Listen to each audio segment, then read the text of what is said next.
XIMEX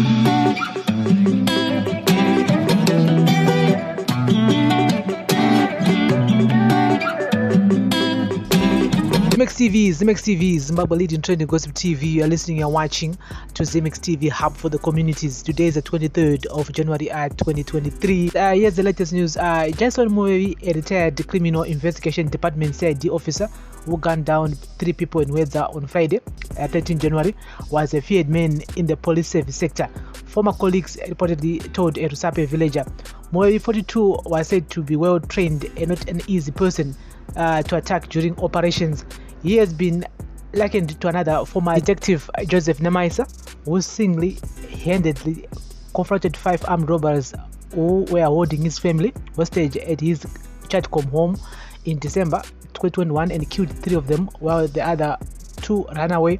Said the officers who were pursuing Muvevi from Hwedza, where he shot dead 3 people and seriously injured another, caught up with him in the Chiduku area of Rusape.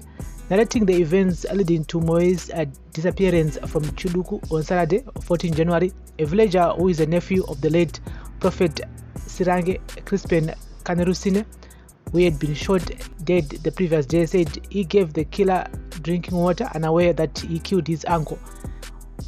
Mazbaba Sirange's nephew, only identified as Rob, said he was shocked when he later learned that Muvevi had gunned down his uncle in Hwedza.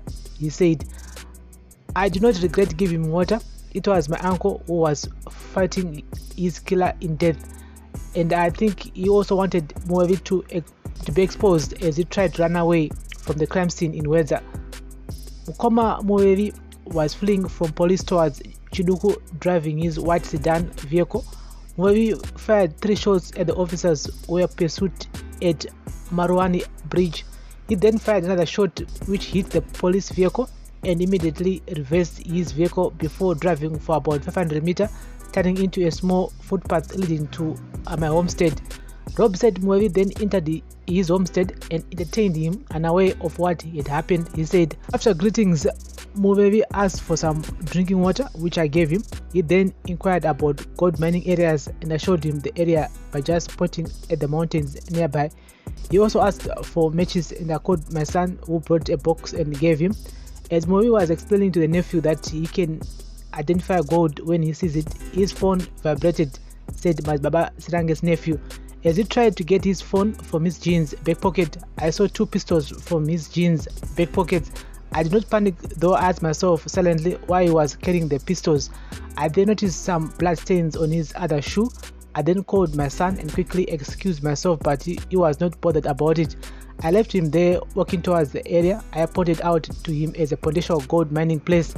When the nephew got home a few meters away from Muvevi, police arrived and asked him about Muvevi's whereabouts. He said, "I did not know his name then, and I told the police the person they wanted had just left my homestead, showing them the direction he took.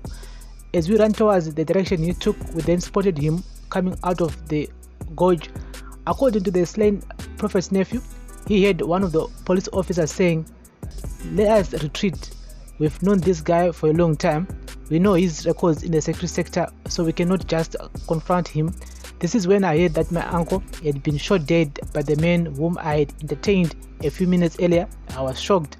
Muvevi disappeared, abandoning his car and escaped on foot. Muvevi appeared in court on Friday, charged with 4 murder charges and 2 attempted murder counts. He is expected in court on February 6, 2023. And so that's the latest here. It's a very sad situation, at the same time. It's been time before we heard a situation like this, and just like that. And so he'll be back in court on February 6. We'll be keeping you guys up to date here on XIMEX TV, Zimbabwe leading trending gossip TV. Remember guys to like, share, comment and follow.